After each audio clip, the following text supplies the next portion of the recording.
This video is inspired by real cases and discusses sensitive relationship dynamics, including psychological control. Viewer discretion advised. We're taught to recognize evil by its shadow, but what happens when the shadow is shaped like an angel? By the end of this story, you'll be able to recognize a form of control that often hides behind care and sacrifice.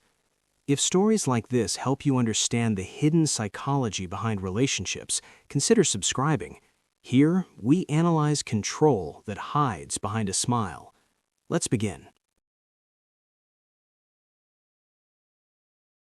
The first time Lucas saw Elena, he felt something he hadn't felt in months: relief.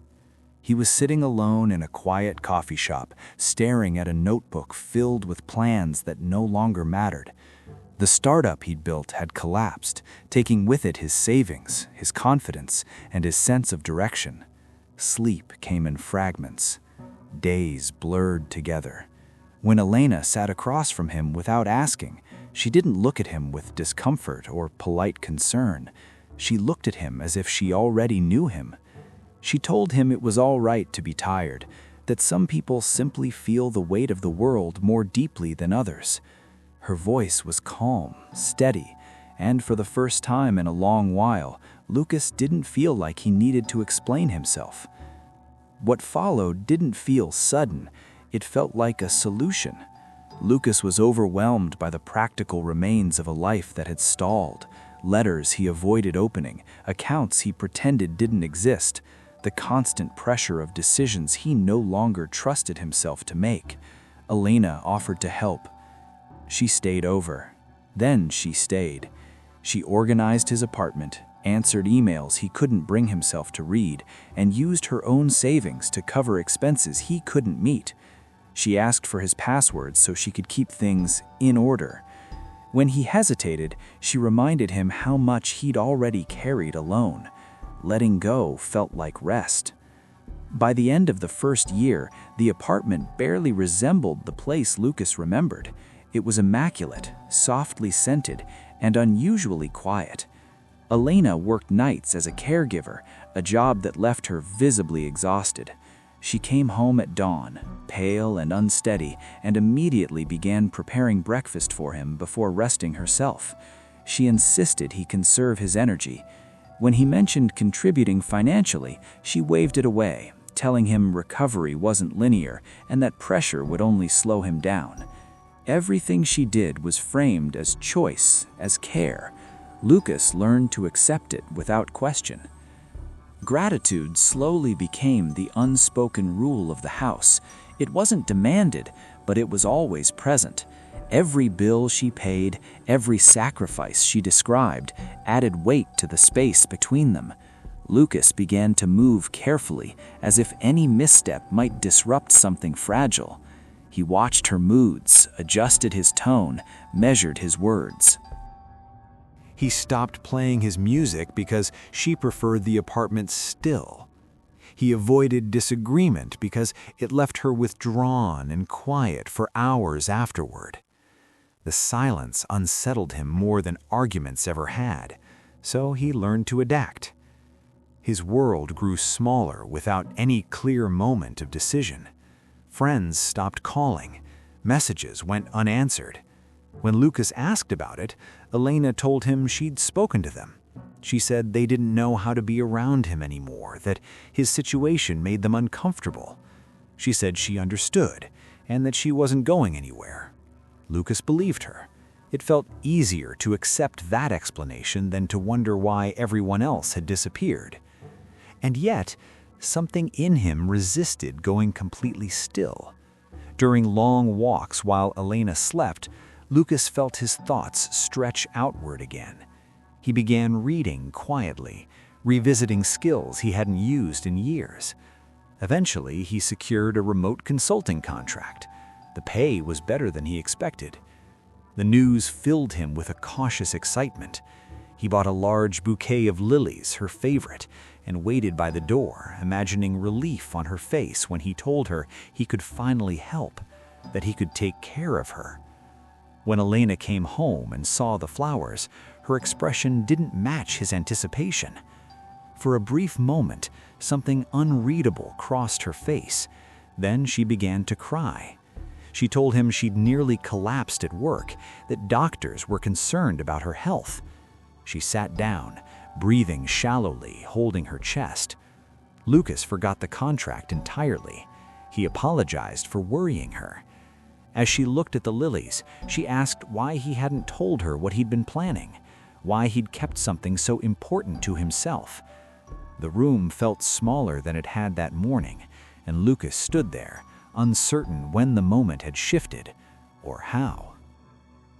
That night, lying awake beside her, Lucas replayed the scene again and again.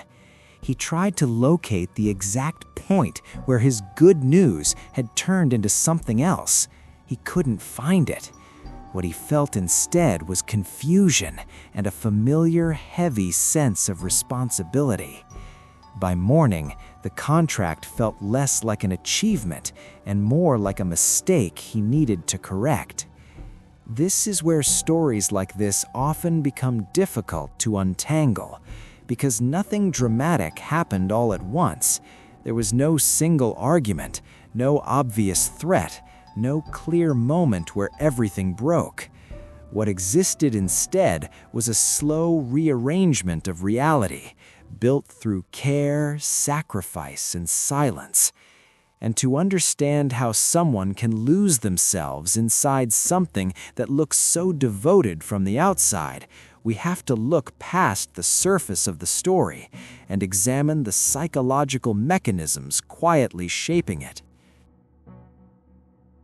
The story of Lucas and Elena illustrates a pattern that modern psychology understands not as generosity taken too far, but as a form of control built through care. Socially, we are taught to treat sacrifice as proof of love and devotion. But in darker relational dynamics, care can become a mechanism that restricts autonomy rather than restoring it. In these cases, help is not offered to support recovery, it is structured in a way that makes recovery increasingly difficult. What emerges is not partnership but dependency, one that feels moral, justified, and even virtuous. At the center of this pattern is what psychologists often describe as dependency-based control. When one person consistently assumes responsibility for another's finances, decisions, and daily functioning, the balance of power shifts quietly. The recipient of that care begins to associate safety with compliance and risk with independence. Over time, basic acts of self-direction start to feel irresponsible or even dangerous. This is not because the person is incapable, but because their environment has been reshaped to discourage autonomy. Closely tied to this is the creation of chronic guilt as a regulatory force. In healthy relationships, support flows in both directions and is not tracked. In controlling dynamics, however, acts of care accumulate into an unspoken moral ledger. Every sacrifice becomes evidence of obligation. The recipient is not explicitly told what they owe, but they feel it constantly. Disagreement, self-interest, or growth begin to feel like acts of betrayal rather than normal expressions of agency. The result is an internalized pressure to remain small, quiet, and grateful. Another key mechanism at work is learned helplessness, not as a result of overt harm, but of persistent over-assistance. When someone is repeatedly shielded from decisions, challenges, and consequences, their confidence in their own judgment erodes. They begin to doubt their ability to function independently, even when evidence suggests otherwise. This is reinforced by subtle messages, spoken or implied, that they are fragile, overwhelmed, or not ready for responsibility. Eventually, the idea of independence provokes anxiety rather than relief. We also see the strategic use of emotional withdrawal and distress to regain control when the dependent partner begins to show signs of growth. Moments of strength are met not with encouragement, but with visible suffering, exhaustion, sadness, or physical discomfort that redirects attention back to the caretaker. Whether intentional or not, this pattern conditions the dependent partner to associate self-improvement with harm to the other person. Growth becomes morally complicated. Progress feels cruel. Isolation plays a crucial supporting role in sustaining this system. By positioning themselves as the most understanding and sometimes the only safe presence, the controlling partner gradually replaces external sources of perspective. Friends and family fade away, often through subtle narratives that frame the dependent partner as unstable, vulnerable, or difficult to be around. This is not done through direct prohibition, but through story shaping. When the outside world disappears, the internal reality of the relationship becomes harder to challenge. Together, these dynamics form what is known as coercive control, a pattern of behavior that restricts freedom without relying on overt force. There are no dramatic confrontations, no visible threats. Instead, the control is exercised through care, sacrifice, guilt, and silence. From the outside, the relationship can look devoted, even admirable. From the inside, it slowly narrows the person's sense of self until leaving feels both ungrateful and impossible. What makes these patterns especially difficult to recognize is that they are built on socially praised traits: empathy, loyalty, selflessness. But when those traits are used to bind rather than support, they become tools of confinement. The most enduring control is not imposed through fear, but through the belief that leaving would make you a bad person. And that belief, once internalized, can be far more powerful than any locked door. Recognizing a dynamic like this is only the first step.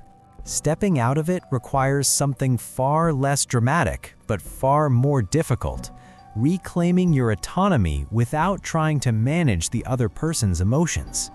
In relationships built on excessive care and sacrifice, your own empathy often becomes the mechanism that keeps you stuck.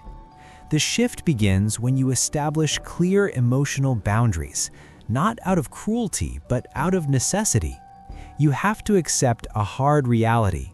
When you stop playing the role that sustained the dynamic, the other person may frame your independence as selfishness or abandonment. That reaction is not proof that you are doing something wrong. It is proof that the balance is changing. One practical step is to separate responsibility from guilt. Ask yourself simple, grounded questions. Did I ask for this sacrifice?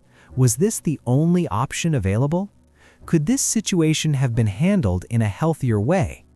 When you look closely, you'll often see that many of the sacrifices you feel indebted to were choices, not obligations. Understanding this doesn't erase gratitude, but it does restore proportion. You are not responsible for decisions someone else made on your behalf without your consent. Another important step is to stop positioning yourself as the solution to someone else's distress. When expressions of exhaustion, sadness, or physical discomfort consistently appear at moments when you assert independence, the healthiest response is redirection, not rescue. Encourage professional support. Suggest external help. By doing this, you shift the responsibility back where it belongs. You are not refusing care. You are refusing to be the sole container for another person's well-being. This creates space for healthier boundaries to form. Rebuilding your sense of self also means repairing your connection to the outside world. Dynamics like this often shrink a person's social and emotional landscape over time. Start small. Reconnect with people who knew you before your life revolved around managing someone else. You don't need to justify yourself or explain the past in detail. Focus on the present. Let your actions speak. Stability, independence, and growth quietly counter narratives that once defined you as fragile or incapable. It's also important to understand that leaving or emotionally disengaging from this kind of relationship can feel strangely empty at first.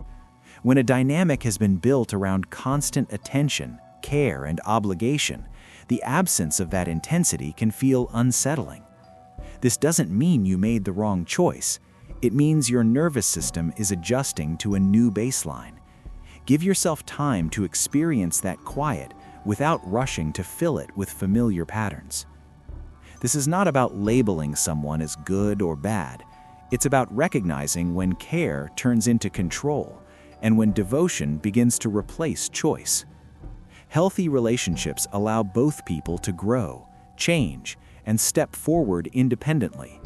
If growth feels like betrayal, something is fundamentally misaligned. If parts of this story felt uncomfortably familiar, you're not alone. These dynamics are far more common than most people realize, precisely because they don't look harmful on the surface. Awareness is not about blame, it's about clarity, and clarity is often the first real step toward freedom. If this analysis helped you see something more clearly, leave a comment and share your thoughts. And if you want to keep exploring the hidden structures behind human behavior, make sure to subscribe and watch the next video on the channel.